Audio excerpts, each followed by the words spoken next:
स्वागत आहे आपल्या सर्वांचं डीप स्टडी या यूट्यूब चॅनलवर। या यूट्यूब चॅनलद्वारे मी तुम्हाला तुमच्या स्पर्धा परीक्षेसाठी व्हिडिओ प्रोव्हाइड करणार आहोत। जर आपण कोणत्याही स्पर्धा परीक्षेचा अभ्यास करत असाल तर तुम्हाला हे व्हिडिओ नक्की उपयोगाचे ठरणार आहे। वळूया आपण आपल्या आजच्या व्हिडिओकडे। बघा, आज मी तुम्हाला दैनंदिन चालू घडामोडी 17 ऑगस्ट 2021 यावरच्या ज्या काही न्यूज आहे या तुमच्यासोबत शेअर करणार आहोत। सर्वात प्रथम आपण 15 ऑगस्ट आणि 16 ऑगस्टला जेही न्यूज पाहिलेल्या होत्या त्यावरील आज आपण क्वेश्चन डिस्कस करूया। मग नंतर 17 ऑगस्ट 2021 यावरच्या न्यूज पाहूया। बघा, आजचा पहिला क्वेश्चन, कोणत्या बँकेने पश्चिम बंगाल राज्यात त्यांच्या MSME प्रेरणा नामक व्यवसाय मार्गदर्शन कार्यक्रम सुरू केला?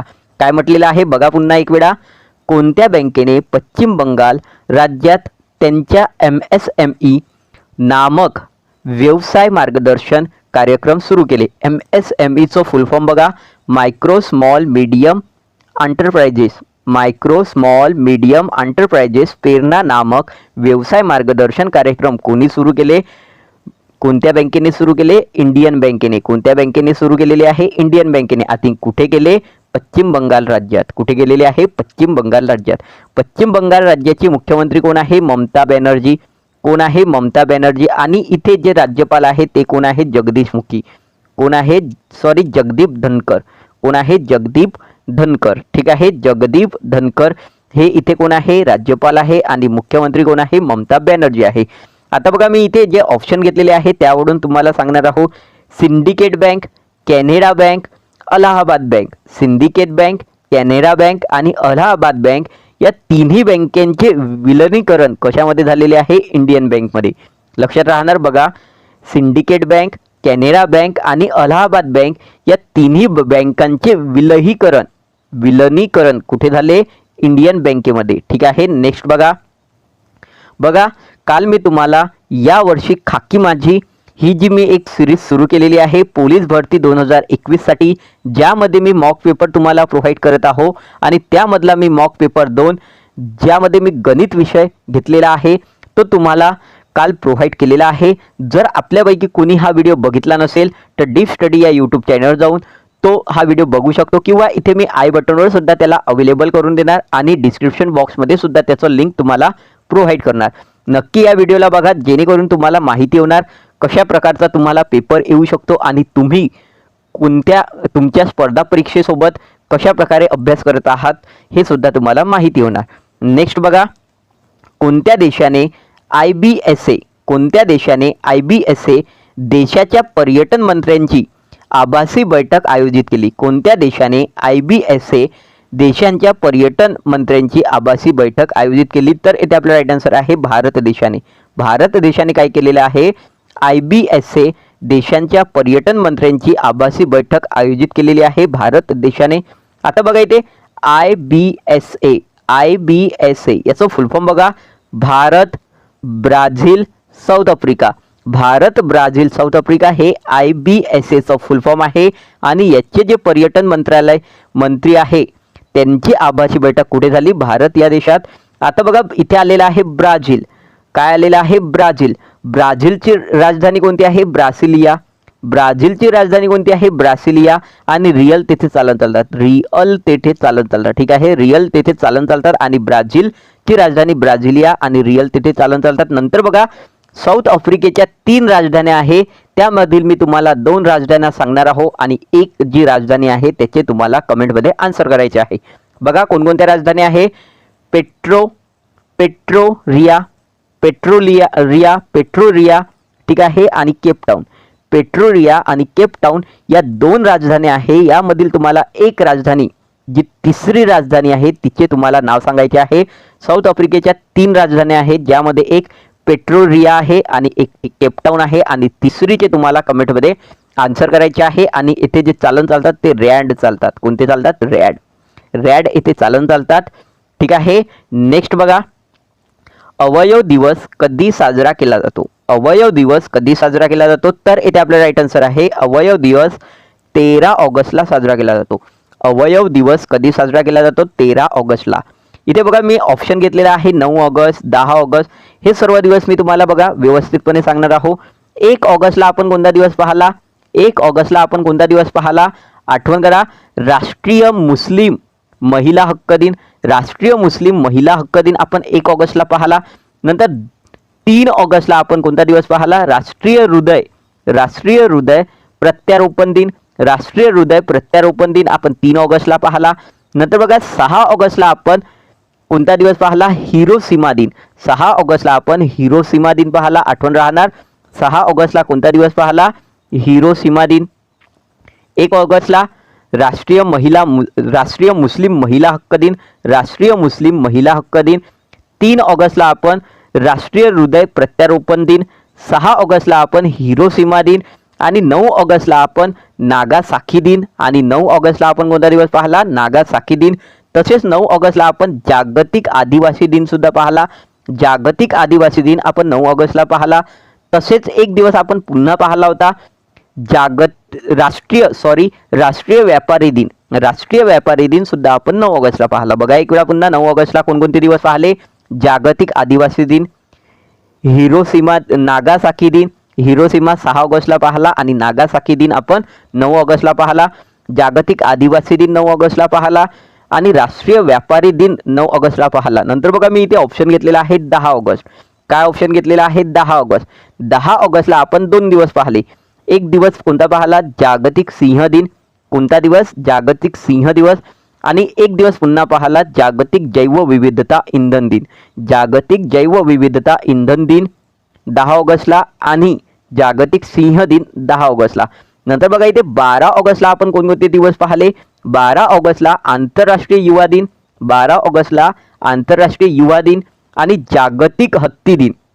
जागतिक हत्ती दिन आणि आंतरराष्ट्रीय युवा दिन 12 ऑगस्ट. 10 ऑगस्टला बघा कोणता दिवस पाहिला? 10 ऑगस्टला जागतिक सिंह दिन, जागतिक जैवविविधता इंधन दिन. 9 ऑगस्टला जागतिक आदिवासी दिन,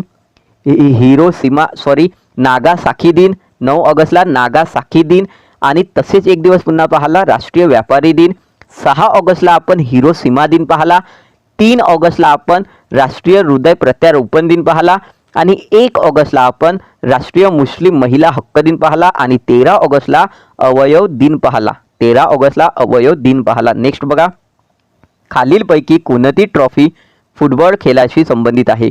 खालीलपैकी कोणती ट्रॉफी फुटबॉल या खेळाशी संबंधित आहे? काय म्हटलेलं आहे बघा, खालीलपैकी कोणती ट्रॉफी फुटबॉल या खेळाशी संबंधित आहे? तर इथे आपला राईट आन्सर आहे डुरंड कप. डुरंड कप हा फुटबॉल या खेळाशी संबंधित आहे आणि या क्वेश्चनला मी न्यूजमध्ये यासाठी घेतलेला आहे कारण तुम्हाला माहिती असेल डुरंड चषक 2021 होणार आहे. डुरंड चषक 2021 होणार आहे, जे कुठे होणार आहे? कोलकाता पश्चिम बंगालला. कोलकाता पश्चिम बंगालला डुरंड चषक 2021 होणार आहे, हे सुद्धा आठवण ठेवा. त्या कारणास्तव मी हे जे क्वेश्चन आहे हा इथे तुमच्यासाठी प्रोव्हाइड केलेला आहे. डुरंड कप हा फुटबॉल या खेळाशी संबंधित आहे. कोणत्या खेळाशी संबंधित आहे? फुटबॉल. नंतर बघा इथे मी ऑप्शन घेतलेला आहे सेकंड नंबर रोथमस कप. कोणता? Rothmans cup. रोथमस कप जो क्रिकेट या खेळामध्ये संबंधित आहे. क्रिकेट या खेळाशी संबंधित असलेला कप कोणता आहे? रोथमस कप. नंतर आगा खान कप. आगा खान कप हा हॉकी खेळाशी संबंधित आहे, ठीक आहे. नंतर ऑगस्टा कप. ऑगस्टा कप हा गोल्फ या खेळाशी संबंधित आहे. ऑगस्टा कप हा गोल्फ या खेळाशी संबंधित आहे. बघा एक वेळा पुन्हा, डुरंड कप फुटबॉल या खेळाशी संबंधित आहे. रोथमस कप हा क्रिकेट या खेळाशी संबंधित आहे. आगा खान कप हा हॉकी या खेळाशी संबंधित आहे आणि ऑगस्टा कप हा गोल्फ या खेळाशी संबंधित आहे. बघा, जर तुम्ही माझा आतापर्यंत हा व्हिडिओ बघितला नसेल, खेळ आणि खेळाशी संबंधित ट्रॉफी, खेळ आणि खेळाशी संबंधित ट्रॉफी, तर आपण हा व्हिडिओ बघू शकता आणि या व्हिडिओचे जे लिंक आहेत ते मी तुम्हाला डिस्क्रिप्शन बॉक्समध्ये सुद्धा प्रोव्हाइड करणार आणि इथे जर आय बटनवर जरी क्लिक केलं तर तुम्हाला हा व्हिडिओ पाहायला भेटेल, ठीक आहे. नेक्स्ट बघा, संयुक्त राष्ट्रसंघाने जनरेशन इक्वॅलिटीसाठी प्रवक्ता म्हणून कोणाची निवड केली? काय म्हटलेलं आहे बघा, संयुक्त राष्ट्रसंघाने जनरेशन इक्वॅलिटीसाठी प्रवक्ता म्हणून कोणाची निवड केली? तर इथे आपला राईट आन्सर आहे कॅप्टन झोया अग्रवाल. कॅप्टन झोया अग्रवाल यांची संयुक्त राष्ट्रसंघाने जनरेशन इक्वॅलिटीसाठी प्रवक्ता म्हणून निवड केलेली आहे. ठीक आहे. इथे बघा मी ऑप्शन घेतलेला आहे कोनेरू हम्पी. काय ऑप्शन घेतलेला आहे? कोनेरू हम्पी. कोनेरू हम्पी यांना BBC Indian sport women of the year, Indian sport women of the year, BBC Indian sport of the women पर्सनचा पुरस्कार कोणाला देण्यात आला? कोनेरू हम्पी. कोनेरू हम्पी या काय खेळतात? चेस या खेळाशी संबंधित आहे. कोनेरू हम्पी या चेस या खेळाशी संबंधित आहे, ज्यांना BBC Indian sport women's of the year हा पुरस्कार भेटला. नंतर बघा दुती चंद ही एक धावपटू आहे. दुती चंद ही एक कोण आहे? धावपटू आहे. ठीक आहे. दुती चंद ही कोण आहे? एक धावपटू आहे. जिला काय भेटलेला आहे? जिला व्हर्नी पुरस्कार भेटलेला आहे. जिला व्हर्नी पुरस्कार भेटलेला आहे. आणि हा जो व्हर्नी पुरस्कार आहे हा कोणता राज्य देतो? छत्तीसगड राज्य देतो. कोणता राज्य देतो? छत्तीसगड राज्य देतो. बघा एक वेळा पुन्हा, दुती चंद ही धावपटू आहे, जिला वर्णी पुरस्कार भेटलेला आहे. जिला वर्णी पुरस्कार भेटलेला आहे. आणि हा जो वर्णी पुरस्कार आहे हा छत्तीसगड राज्य प्रोव्हाइड करतो. नंतर बघा इथे MC मेरी कॉम. काय आहे? MC मेरी कॉम. MC मेरी कॉमला स्पोर्ट ऑफ द डिकेट्स पुरस्काराने सन्मानित करण्यात आलं. MC मेरी कॉमला स्पोर्ट ऑफ द डिकेट्स या पुरस्काराने सन्मानित करण्यात आलेला आहे. आठवण राहणार. बघा एक वेळा पुन्हा, कोनेरू हम्पी ही बीबीसी ही चेस खेळाडू आहे. कोनेरू हम्पी कोण आहे? चेस खेळाडू आहे, जिला BBC Indian sport of the women of the year हा पुरस्कार देण्यात आलेला आहे. नंतर कॅप्टन झोया अग्रवाल यांची संयुक्त राष्ट्र संघाने जनरेशन इक्वॅलिटीचे प्रवक्ता म्हणून निवड केली. दुती चंद ही एक धावपटू आहे, जिने वर्णी पुरस्कार जिंकलेला आहे. आणि हा जो वर्णी पुरस्कार आहे हा छत्तीसगड राज्याशी संबंधित आहे. ठीक आहे. छत्तीसगड राज्याचा हा पुरस्कार आहे. इथे बघा, MC मेरी कॉम ही कोण आहे? ही बॉक्सिंग प्लेयर आहे. ही कोण आहे? बॉक्सिंग प्लेयर आहे. आणि MC मेरी कॉमला स्पोर्ट ऑफ द डिकेट हा पुरस्कार भेटलेला आहे. नेक्स्ट बघा, कोणत्या मंत्रालयाने आजादी के अमृत महोत्सव, कोणत्या मंत्रालयाने आजादी के अमृत महोत्सव भाग म्हणून फिट इंडिया फ्रीडम रन 2.0 हा देशव्यापी कार्यक्रम सुरू केला? काय म्हटलेला आहे? कोणत्या मंत्रालयाने आजादी के अमृत महोत्सव भाग म्हणून फिट इंडिया फ्रीडम रन 2.0 हा देशव्यापी कार्यक्रम सुरू केलेला आहे? तर इथे आपलं राईट आन्सर आहे क्रीडा मंत्रालयाने. कोणी केलेला आहे? क्रीडा मंत्रालयाने. तुम्हाला माहित असेल 2021 मध्ये मोदीजींचे नवीन मंत्रिमंडळ झालेले आहे.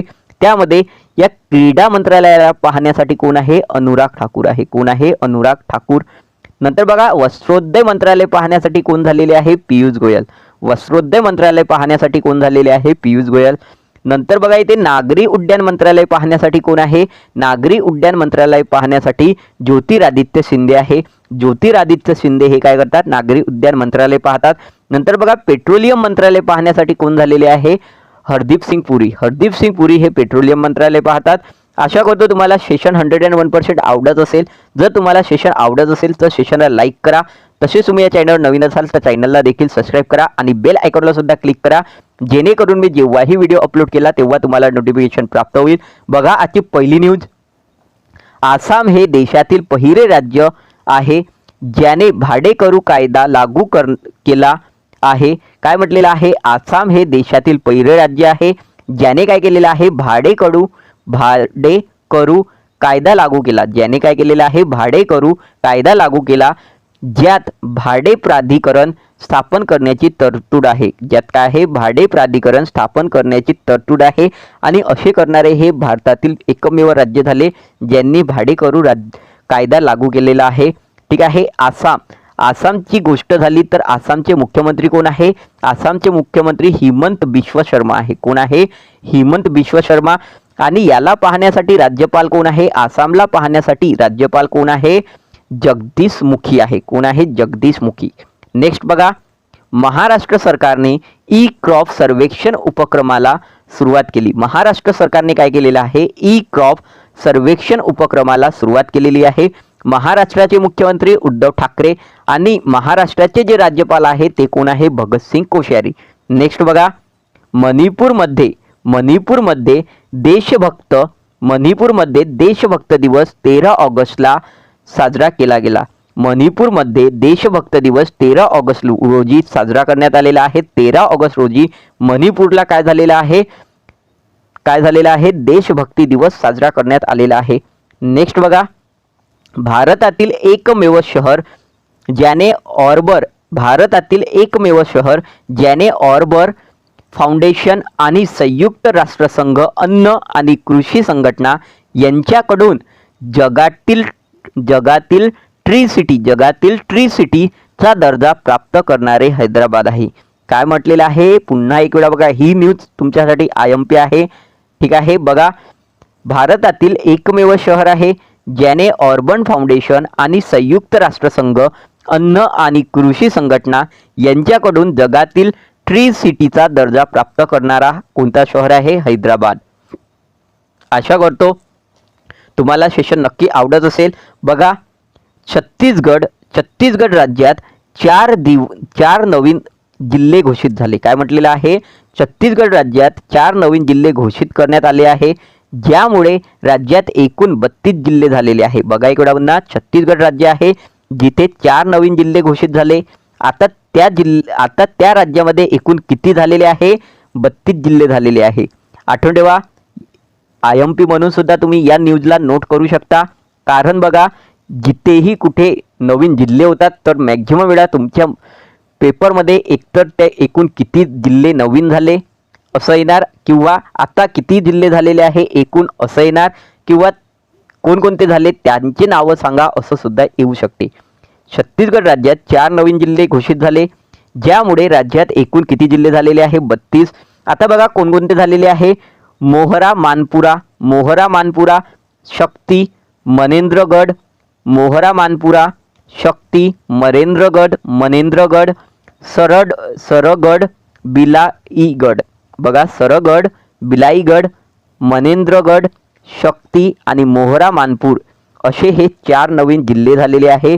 तुमच्यासाठी महत्त्वपूर्ण ठरू शकतात. छत्तीसगड राज्यात झालेले आहे. आशा करतो तुम्हाला सेशन 101% आवडला असेल. जर तुम्हाला खरोखर सेशन आवडला तर सेशनला लाईक करा. तसेच तुम्ही या चॅनलवर नवीन असाल तर चॅनलला देखील सबस्क्राईब करा.